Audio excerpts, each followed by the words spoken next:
Hello दोस्तों। उम्मीद करती हूँ आप सब अच्छे होंगे। चलिए चलते हैं हम अपनी कहानी पर। देख प्रिया, तू ऐसा वैसा कुछ करने की सोचना भी मत। अनीश अच्छा लड़का नहीं है, अभी भी समय है, संभल जा। प्रज्ञा दीदी के शब्द मानो पटरी पर दौड़ती रेलगाड़ी का पीछा कर रहे थे। भय, आशंका, उत्तेजना के बीच हिचकौले लेता मन अतीत को कभी आगे तो कभी पीछे धकेल देता था। कुछ देर पहले रोमांचकारी सपनीले भविष्य में खोया मन जाने क्यों अज्ञात भय से घिर गया था। मम्मी पापा की लाडली बेटी और प्रज्ञा दीदी की चहेती बहन घर से भाग गई है, ये सबको धीरे धीरे पता चल ही जाएगा। अल सुबह आँख खुलते ही मम्मी चाय का प्याला लेकर जगाने आ जाएगी। क्या पता रात को ही सब जान गए हो। कितना समझाया था प्रज्ञा दीदी ने कि इस उम्र में लिया गया एक भी गलत फैसला हमारे जीवन को बिखेर सकता है। जितना दीदी समझाने का प्रयास करती, उतनी ही दृढ़ता से बिंदास प्रिया 2 कदम अनीश की ओर बढ़ा देती। प्रिया, अपनी पढ़ाई पर ध्यान दे, ये प्यार व्यार के चक्कर में पड़कर अपने भविष्य से मत खेल। दीदी, अब तो अनीश ही मेरी जिंदगी है, मैंने उसे दिल से चाहा है, वह जीवन भर मेरा साथ निभाएगा। प्रिया के ये फिल्मी संवाद सुन प्रज्ञा अपना सिर पकड़ लेती। क्या हम तुझे नहीं चाहते? और अगर तुझे अपने प्यार पर इतना ही भरोसा है तो एक बार पापा से बात कर, उसे सबसे मिलवा तो सही। एक अनजाने अविश्वास के तहत जाने कि प्रिया पापा से बात करने की हिम्मत न जुटा पाई। उस वक्त अनीश द्वारा घर से भागकर शादी करने का रास्ता उसे रोमांच भरा दिखाई दिया। अनीश के केयरिंग स्वभाव पर वह उस दिन फिदा हो गई जब प्रज्ञा दीदी के जोर डालने पर उसने अनीश को मम्मी पापा से मिलने को कहा, तो उसने भावना में प्रिया को गले लगा लिया और कहा वह अपने प्यार को खोने का रिस्क नहीं उठा सकता है। बस उसी रात गली के उस पार इंतजार करते अनीश के साथ वह आ गई। घर छोड़कर आते समय प्रिया का मनोबल चरम पर था। रास्ते में अनीश ने बताया कि वह लोग बेंगलुरु जा रहे हैं, जहां वह कुछ दिन उसके एक दोस्त के घर पर ठहरेंगे और 7 महीने बाद प्रिया के बालिग होने पर शादी करेंगे। रास्ते भर वह प्रिया को समझाता रहा कि इस दौरान उसे किसी से संपर्क नहीं रखना है। इस मामले में यहाँ का कानून बेहद सख्त है। विचारों में डूबती उतरती प्रिया कब नींद के आगोश में चली गई उसे पता ही नहीं चला। अचानक एक स्टेशन पर गहमा गहमी के बीच उसकी नींद खुली। उसने देखा तो अनीश अपनी सीट पर नहीं था। बिंदास और मजबूत इरादों वाली प्रिया का हलक सूख गया था। आवेग से उसकी आंखें भर आई, माथे पर पसीने की बूंदें चुहचुहा आई थी। अकेलेपन के एहसास ने उसे घेर लिया। तभी वह अपना मोबाइल खोजने लगी। पूरा पर्स खंगाल डाला पर कहीं मोबाइल नहीं दिखा। आप मोबाइल तो नहीं ढूंढ रही हैं? एक आवाज ने उसे चौंका दिया। सामने देखा तो एक युवती बैठी किताब पढ़ रही थी। आपने मुझसे कुछ कहा क्या? मुझे लगा आप अपना मोबाइल ढूंढ रही हैं। हाँ, आपने देखा क्या? प्रिया ने पूछा तो वह बोली, तुम्हारे साथ जो लड़का है वह तुम्हारा भाई है क्या? उसका प्रश्न प्रिया को रुचिकर नहीं लगा। तभी उस युवती ने आगे खुलासा किया, तुम्हारा मोबाइल तुम्हारे साथ जो लड़का था वह ले गया है। कातर दृष्टि से इधर उधर देखती प्रिया को उसने बताया कि वह दूसरे कंपार्टमेंट में बैठा ताश खेल रहा है। प्रिया यह सुन शर्म से गड़ गई। उसे अनीश पर बहुत गुस्सा आया। कृपया आप मेरा सामान देखिएगा, मैं वॉशरूम जा रही हूँ। प्रिया तेजी से निकली। तभी अंधेरे में किसी की आवाज़ पर उसके पाँव वहीं ठिठक गए। दरवाजे के पास खड़ा अनीश मोबाइल पर किसी से कह रहा था, बस ऐसी ही बेवकूफ़ लड़कियों से तो रोजी रोटी चल रही है हमारी। उसका मोबाइल ले लिया है, 15-20 हज़ार का तो होगा ही। डर भी था कहीं घर वालों से संपर्क न कर बैठे। मैं बिना बात की मुसीबत मोल नहीं लेना चाहता। अभी पूछा तो नहीं है, पर घर से कुछ ना कुछ तो लेकर ज़रूर आई होगी। घर जो बसाना है मेरे साथ। उसके ये शब्द ठहाकों के साथ हवा में तैर गए। और हाँ सुन, तू सारा इंतज़ाम रखना, मेरी जिम्मेदारी केवल वहाँ तक छोड़ने की है, आगे तू संभालना। बस फिल्म मस्त बननी चाहिए। इस वार्ता को सुनकर प्रिया का खून बर्फ की तरह जम गया। उसके पांव स्थिर न रह पाए। वह गिरने वाली थी कि किसी ने उसे संभाला। वह कैसे अपनी सीट तक आई उसे पता ही नहीं चला। 2 घूंट पानी पीने के कुछ क्षण बाद उसने आंखें खोली तो अपने कंपार्टमेंट में बैठी युवती का चिरपरिचित चेहरा दिखा। तुम ठीक तो हो ना? उसने जैसे ही पूछा, प्रिया की आंखों से अश्रुधारा बहने लगी। उस युवती ने अपने साथ आए शख्स को बाहर भेज दिया और गेट को अंदर से बंद कर दिया। क्या हुआ? साथ आया लड़का बॉयफ्रेंड है ना तुम्हारा? उस युवती की बात सुन प्रिया फफक पड़ी।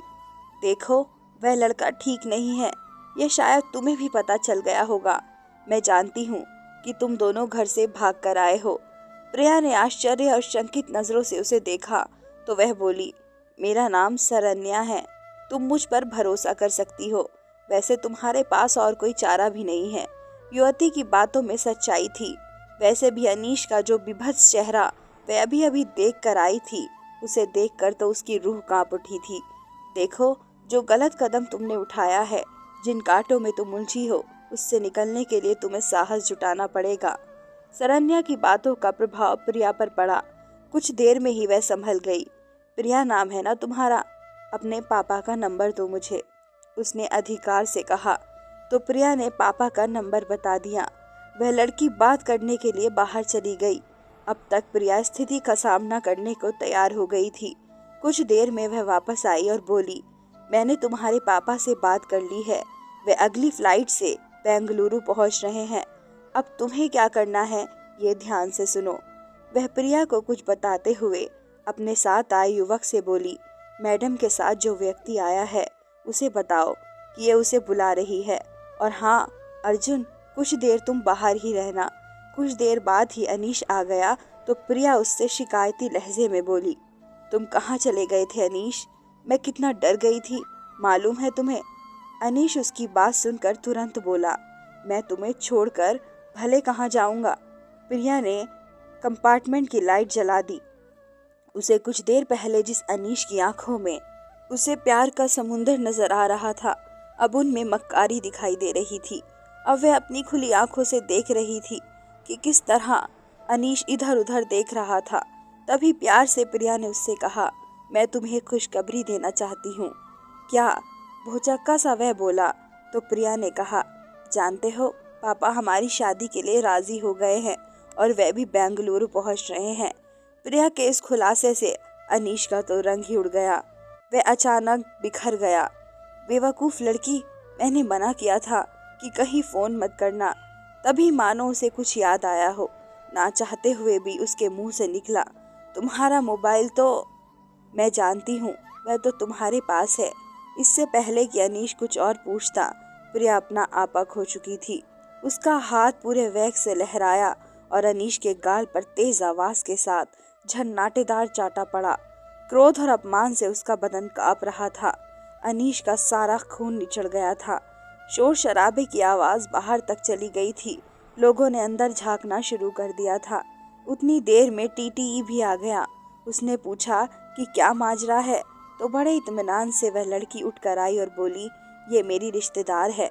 दरअसल ये हमारे साथ बैठा एक यात्री है। हमें लगता है कि इसने हमारा मोबाइल चुराया है। आप पुलिस बुलाइए। अनीश के चेहरे की हवाइयाँ उड़ने लगी थी। देखिए मैडम, ये फर्स्ट क्लास का डब्बा है। आप इसमें बैठे यात्री पर इस तरह का इल्ज़ाम नहीं लगा सकती। टीटी के बोलने पर अर्जुन बोला, मैं भी इनको यही समझा रहा हूँ कि पुलिस के झंझट में पड़ने से पहले खुद तसल्ली कर लो। इतना कहते ही उसने अनीश की जेबें खंगालते हुए प्रिया का मोबाइल निकाल लिया। अनीश हैरान था। पासा यूं पलट जाएगा उसने तो सपने में भी नहीं सोचा था। तुरंत फुरंत रेलवे के 2 पुलिस कांस्टेबल आए तो उस युवती ने अपना पहचान पत्र दिखाया, एसीपी सरन्या। पढ़कर दोनों ने उसे एक करारा सैल्यूट बजाया तो टीटी सहित प्रिया भी अचंभे में पड़ गई। टीटी हंसकर बोला, क्या बेटा, चोरी भी की तो पुलिस वालों की। एसीपी सरन्या ने अर्जुन से कहा, इंस्पेक्टर अर्जुन, आप इसके साथ अगले स्टेशन पर उतर जाइए। मैं बताती हूँ आपको आगे क्या करना है। और हाँ, जरा इसे समझाना और खुद भी ध्यान रखना कि इस लड़की का नाम बीच में ना आए। हंगामे के बीच अनीश को अगले स्टेशन पर उतार लिया गया। ट्रेन में सवार यात्री इस पर अपनी अपनी टिप्पणी देने में मशगूल थे। प्रिया अपमान और शर्मिंदगी से भी देर तक रोती रही। तभी सरन्या ने संतावना भरा हाथ उसकी पीठ पर फेरा तो वह सरन्या के गले लग गई और बोली, आपने मुझे बचा लिया, आपका यह एहसान मैं कभी नहीं भूलूंगी। उसकी बात पर सरन्या हंस पड़ी और बोली, कैसे नहीं बचाती तुम्हें? ये तो वही बात हुई कि एक डॉक्टर के सामने किसी ने खुदकुशी करने की कोशिश की, जान तो उसकी बचानी ही थी। ये मेरी पहली नियुक्ति है आईपीएस ऑफिसर के रूप में। तुमने तो मुझे शुरू में ही इतना बड़ा केस दिला दिया है। मैं तो तुम्हें देखकर ही समझ गई थी कि तुम घर से भाग कर आई हो। ट्रेन में चढ़ते वक्त तो तुम किसी दूसरी ही दुनिया में थी, किसी और का तुम्हें होश ही कहाँ था। अलबत्ता वह लड़का ज़रूरत से ज़्यादा सतर्क था। दूसरों को ऑब्जर्व करना मेरी हॉबी है। उसे देखकर ही मैं समझ गई थी कि वह लड़का ठीक नहीं है। जब मैंने चुपके से उसे तुम्हारे पर्स से मोबाइल निकालते और पैसे चेक करते देखा तो मुझे बड़ा अजीब लगा। जब वह बाहर गया तो मैंने अर्जुन से बात करके उस पर नजर रखने को कहा। इसलिए जब तुम वॉशरूम गई तो तुम्हारे पीछे पीछे मैं भी आई थी। मुझे पता था कि कहीं कुछ गड़बड़ है, पर मेरी समझ में ये नहीं आ रहा है कि तुम्हारे जैसी पढ़ी लिखी लड़की आज के ज़माने में ऐसी मूर्खता कैसे कर सकती है। ज़रा सोचो, अगर वह अपनी योजना में कामयाब हो जाता तो क्या होता? तुम ठीक समय पर संभल गई, अन्यथा उस दलदल में फंसने के बाद जिंदगी दूभर हो जाती। प्रिया सब सोचकर एक बारगी फिर से सिहर उठी। मैं अब घर जाकर सबसे नजरें कैसे मिलाऊंगी? कुछ खोई हुई सी वह बोली, देखो प्रिया, सवाल ये नहीं है कि तुम सबसे कैसे नजरें मिलाओगी, ये सोचो कि तुम अपने वजूद से कैसे नजरें मिलाओगी, जिसे तुमने इतने बड़े जोखिम में यूं ही डाल दिया। खुद से नजरें मिलाने के लिए तो तुम्हें अग्नि परीक्षा से गुजरना पड़ेगा। तुम्हारा कर्म ही तुम्हारी अग्नि परीक्षा होगी। अब ये तुम पर निर्भर करता है कि तुम किस तरह से खुद को और अपने भविष्य को संवार कर अपने परिवार के सदस्यों को ये खुशी दो, जिससे तुम्हारा ये सफर ना तुम्हें और ना कभी तुम्हारे परिवार को याद आए। सरन्या की बातों का असर प्रिया की चुप्पी में दिखा। मन ही मन वह आत्मंथन करती रही। मानसिक रूप से थकी प्रिया कब सो गई पता ही नहीं चला। किसी के स्नेह भरे स्पर्श से आंखें खुली। सामने पापा को देख वह छोटी बच्ची की तरह उनसे लिपटी। साथ आई प्रज्ञा भी रो पड़ी। आपका यह एहसान हम कैसे चुका पाएंगे? पापा सरन्या से बोल रहे थे। पापा, आप मुझे कभी माफ कर पाएंगे क्या? उन दोनों की बात सुनकर सरन्या ने प्रिया के पापा से कहा, अगर आप वाकई एहसान उतारना चाहते हैं तो मुझसे वादा कीजिए कि आप अपनी बेटी पर भरोसा कायम रखते हुए इसकी उड़ान को पंख देंगे, इस सफ़र को भूलते हुए आगे की ज़िंदगी में इसका साथ देंगे, ना कि इस सफ़र का बार बार जिक्र कर इसकी आगे की ज़िंदगी को दुभर बनाएंगे। मैं वादा करता हूँ कि प्रिया की आज की भूल का जिक्र करके हम इसके मनोबल को नहीं गिरने देंगे। आज के बाद हम में से कोई भी प्रिया से इस बारे में कोई बात नहीं करेगा। पापा, आपकी बेटी आपका सिर कभी झुकने नहीं देगी। मैं भी सरन्या दीदी जैसा बनकर दिखाऊंगी। सरन्या के व्यक्तित्व के प्रभाव से प्रभावित प्रिया पापा का साथ पाकर पूरे आत्मविश्वास से बोली तो पापा और प्रज्ञा ने उसे प्यार से थाम लिया। सरन्या समझ गई कि अब सही मायने में प्रिया बहवर से बाहर निकल चुकी है। उसके होठों पर तसल्ली भरी स्मित रेखा थी। उम्मीद करती हूँ आप सबको मेरी ये कहानी पसंद आई होगी। अगर आप सबको मेरी ये कहानी पसंद आई है तो प्लीज़ मेरे चैनल को सब्सक्राइब करें। धन्यवाद।